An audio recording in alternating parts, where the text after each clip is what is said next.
Greetings to all and welcome back. Today we will explore yet another great element in HTML5, the navigation element. But before we begin, if you like the channel's content, please don't forget to like and subscribe and enable notification bell to get the latest updates. Alright, let's begin. What is a nav element or navigation element? A nav element is a semantic element used to define a block of navigation links. This element is intended to group together major navigation sections within a web page, such as menus, tables of contents, or set of links that guide users to different parts of a website. Using the nav element enhances the structure and accessibility of a web page, making it easier for both search engines and assistive technologies to understand and navigate the content. What is the main purpose of the nav element? The main purpose is to provide a semantic way to organize navigation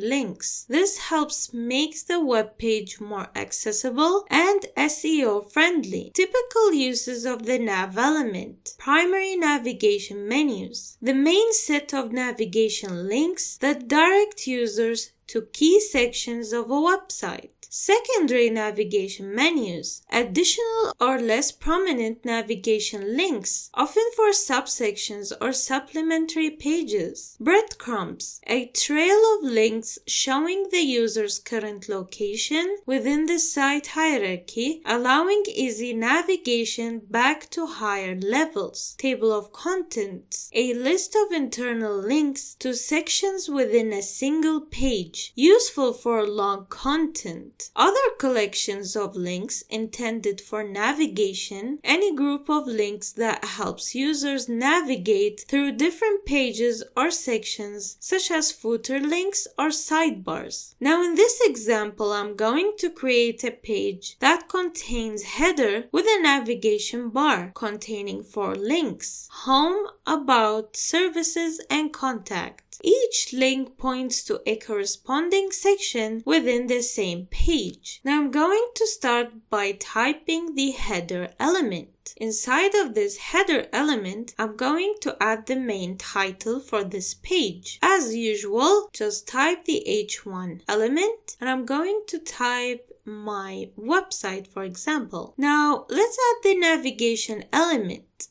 The navigation element, as always, have an opening and a closing tag. Now the nav element groups other links. In this example, we create a simple menu that navigates through the website. We use an unordered list for the menu items. So to create this unordered list, just type the unordered list element.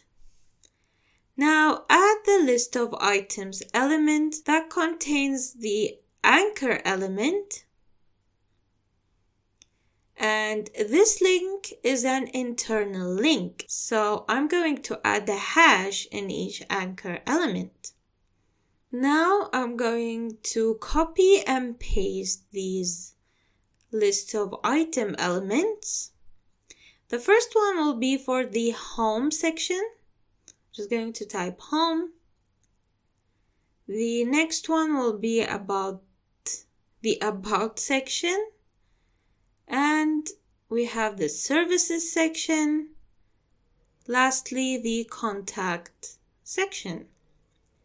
I'm going to add the targeted links or the targeted sections for each link in this list of items. So the first one will be for the home section. The second is for the about, and then we have for the services, lastly to the contact section. Now, closing the header element, we're going to add the sections now that will be the targets for each link. Now, the first section, I'll give it an ID. The first section is for the home.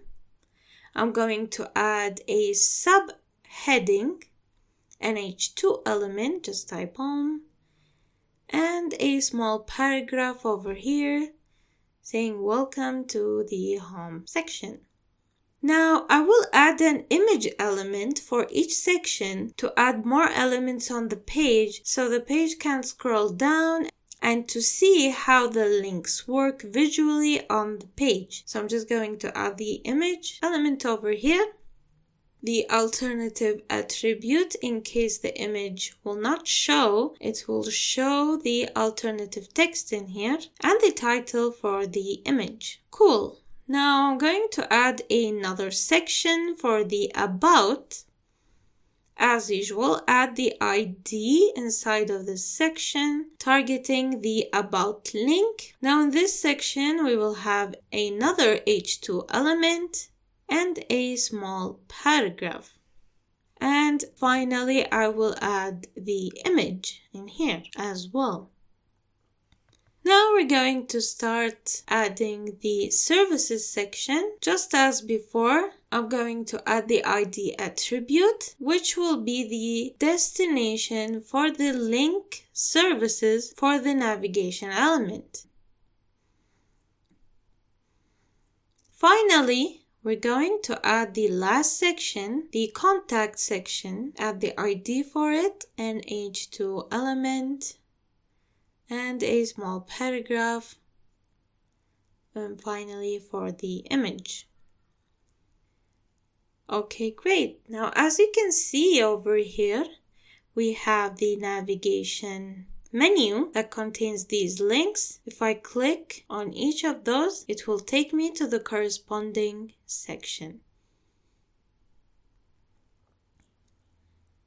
So to clarify, in the HTML5 document outline algorithm, the nav element does not create outline entries. This means that while the nav element helps in organizing the content semantically, it does not generate new sections or headings within the document outline. Now, what are the benefits of using the nav element? First, we have semantic HTML. It enhances the meaning and readability of the HTML document. Accessibility helps screen readers identify navigation sections. And lastly, SEO assists search engines in understanding the structure and importance of links. Now we have here common mistakes and errors. The first one is misuse, using the navigation element for non-navigational links. For example, wrapping a group of social media links in a nav element. This is actually a misuse of a navigation element. The proper way is to use a div element or another appropriate container. Second, we have the overuse mistake, using too many nav elements. For example, using nav for every group of links, leading to confusion. The proper way is to use the navigation for main navigation blocks only. Best practices: limit use. Use nav for major navigation blocks only. Constant structure. Use a constant HTML structure for navigation elements for each page. Avoid nesting. Avoid nesting nav elements within each other. Semantic links. Use meaningful anchor text for navigation links. Navigation order. Ensure a logical order of navigation links for accessibility. Responsive design. Ensure navigation is accessible and functional on all devices. Styling. Use CSS to style navigation links for clarity and ease of use. We have reached the end of today's video. I hope it was useful. Thank you all for watching.